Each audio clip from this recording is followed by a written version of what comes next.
And I just couldn't believe that these two towers were gone. I heard something like the door slam shut, and then my room turned a different color, like a bright orange, but I had no idea what it was, and so I went back to sleep. I lived in Brooklyn. I thought it could have been a garbage truck passing by. My phone rang, and it was a Tuesday morning, a little bit after 9 o'clock, and my father said, "Where are you?" I said, "I'm home." He said, "Good."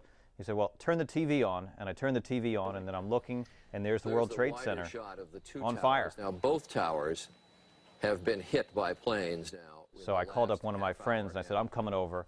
I don't want to be alone." And all of a sudden, I approached Atlantic Avenue, and all of a sudden, I think an F-16 fighter jet flew overhead, and that's when everybody ducked.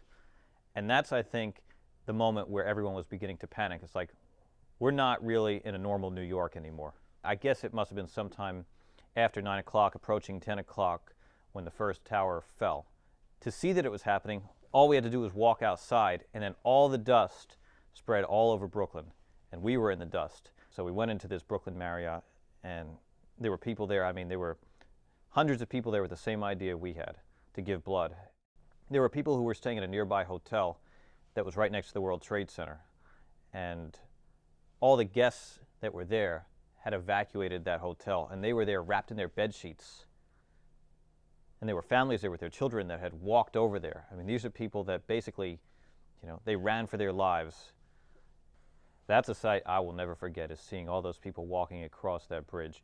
The day that car traffic stopped on the Brooklyn Bridge, and there were just thousands of people. It was a sea of people nonstop, and you just saw all this smoke rising from lower Manhattan, and drifting in different directions. But I think the hardest part of the day was, this was probably around 4 o'clock, maybe 5 o'clock in the afternoon, was coming home. And you look at the first floor and all the storefronts, including the storefront below my apartment, and there are all these posters of people saying, "Missing."